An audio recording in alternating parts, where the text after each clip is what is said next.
Si tu as les iPhones et iPad bloqués iCloud et que ce sont des iPhones ou iPad ancienne génération, alors regarde cette vidéo jusqu'à la fin. Je vais te montrer comment effectuer un bypass iCloud très facilement à partir de l'Arduino. Donc là, sur moi, j'ai le kit Arduino suivi de son connecteur USB Hotchette. Donc on va effectuer un bypass iCloud sur cette tablette iPad mini bloquée contre iCloud. Donc du coup, ce sont des anciens iPad, les anciennes versions iOS, donc les versions iOS 9. Donc du coup, je vais vous montrer comment vous pouvez effectuer un bypass iCloud. Sachez que les anciennes versions comme ceci, on ne peut pas jailbreaker. Le jailbreak ne fonctionne pas quand c'est... En fait, c'est pas compatible au jailbreak avec Checkrun. Donc du coup, c'est avec l'Arduino. Avec l'Arduino, on va exploiter la faille du RAMDIX pour pouvoir automatiquement enlever le iCloud comme un jeu. Donc pour cela, on va d'abord connecter l'iPad directement sur notre PC MacBook. Donc cette opération est fonctionnelle sur MacBook. Pour Windows, bientôt je vais faire également une vidéo sur Windows. Ok, donc ce que je vais faire, je vais d'abord mettre l'iPad en DFU mode. Donc il faut d'abord que l'iPad soit en DFU mode pour que je puisse connecter sur l'Arduino. Donc pour cela, j'ai d'abord connecté l'iPad à ma machine. Ensuite, je presse la combinaison de touches qui permet de mettre mon iPad en mode DFU. Donc c'est déjà en DFU, déjà on peut reconnaître déjà au niveau de l'application iTunes. Maintenant, quand c'est en DFU, je vais connecter l'iPad directement à l'Arduino pour que l'Arduino puisse mettre cet iPad en PAN DFU. Donc pour cela, je me rassure que mon kit Arduino a été bien configuré parce que j'ai déjà configuré tout le programme qui va permettre de mettre l'iPad en PAN DFU. Pour cela, je connecte d'abord l'Arduino sur une source d'alimentation donc sur ma machine. Donc déjà, l'Arduino est bien démarré. J'ai mis une petite lettre dessus pour pouvoir... C'est la lettre qui va me signaler si déjà l'iPhone est... Si l'iPad est en PAN DFU. Donc à partir des effets de clignotement. Donc pour cela, je vais connecter maintenant l'iPad à l'Arduino. Donc on se rassure qu'on a connecté l'iPad avec l'Arduino et normalement quand l'Arduino va détecter l'iPad, ça va mettre l'iPad automatiquement en PAN DFU. Donc pour cela, je déconnecte l'Arduino une fois et je reconnecte encore sur ma machine. Au niveau de la lettre, il doit avoir un clignotement. Donc on voit ça clignote déjà. Ok, vous voyez bien. La lettre a clignoté 3 fois. Quand ça clignote en 3 fois, cela veut dire que l'Arduino est en train de téléverser l'exploit du PAN DFU dans l'iPad.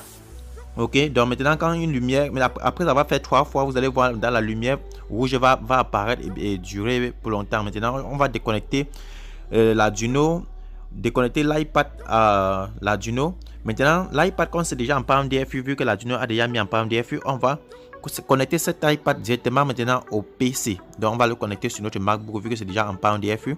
Et maintenant à partir de l'application Sliver de Apple Tech, donc le lien est en description de cette vidéo pour les utilisateurs Mac parce qu'il n'y a pas encore pour Windows.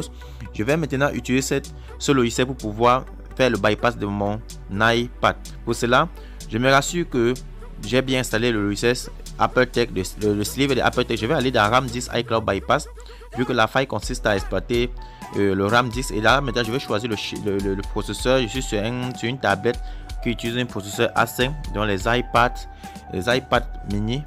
Donc c'est un processeur A5 device. Donc là maintenant je vais choisir le modèle. Je suis sur un iPad 1, un iPad mini 1. Le modèle est souvent écrit derrière. Donc sur le châssis du téléphone ou bien de la tablette, vous écrivez, vous pouvez taper sur Google, vous allez voir la fiche technique de son processeur. Maintenant là je vais choisir Alternate RD pour lancer le RAMDIX. Ok, et il suffit maintenant de cliquer sur Load. Et maintenant quand on lance le bypass en mode alternatif, on va se rassurer que une fois qu'on a ce message, ce qu'on va faire, on déconnecte d'abord l'iPad connecté au PC. On déconnecte le cordon d'abord sur le PC. On patiente 5 secondes. Donc on va compter 5 secondes. 1, 2, 3, 4 et 5. Et ensuite on reconnecte comme ceci. Et une fois connecté, on va cliquer sur le bouton continuer afin que le logiciel Sliver puisse mettre le téléphone en... Donc ça puisse injecter la faille du RAMDIX. Donc automatiquement la tablette va redémarrer comme si c'était sur le point d'effectuer un jailbreak. Et du coup on a le logo de Apple Tech. Une fois qu'on a ce logo, déjà on est sur le bon chemin. Donc ce qu'on va maintenant juste faire, c'est de cliquer juste sur le petit bouton Relay Device Info. Donc ce qu'on va faire, c'est déjà en mode en fait l'appareil est déjà prêt à être bypassé. On va cliquer sur Relay Device Info pour pouvoir maintenant faciliter la procédure de suppression du fichier setup app. Ok, donc on va cliquer sur Yes. Maintenant ensuite on clique sur Got It. Donc maintenant ce qu'on va faire maintenant, c'est de supprimer le fichier setup app. Donc on va faire le delete setup app. C'est le fichier qui contient le verrouillage d'activation iCloud sur les anciens iPhone et iPad. Ok, donc là on constate déjà à ce niveau ce qu'on va maintenant faire, c'est cliquer sur Delete Setup App afin de lancer le bypass. Ok, une fois qu'on va cliquer dessus, l'iPad va automatiquement redémarrer rapidement. Ok, maintenant vous constatez que l'iPad a été éteint et on voit le message iCloud Bypass Done. Donc le téléphone est en train de redémarrer, l'iPad est en train de redémarrer. Donc déjà on est sur le bon chemin. Voilà l'iPad qui redémarre. Du coup, une fois ça va redémarrer, vous allez constater qu'il n'y aura plus de verrouillage d'activation iCloud. Donc du coup les amis, j'espère que vous avez aimé la vidéo. Regardez bien, l'iPad va démarrer, on va effectuer des tests, on va également faire un redémarrage. Vous allez voir, tout va fonctionner normalement. Il n'y a plus de problème au niveau de la sécurité iCloud. Ok, donc regardez la suite jusqu'à la fin et n'oubliez pas de lâcher un pouce bleu, c'est important pour moi, pour la chaîne et aussi pour d'autres personnes qui recherchent ces vidéos, ça va également les aider. Donc je vous laisse regarder jusqu'à la suite, vous allez voir que c'est un bypass avec redémarrage.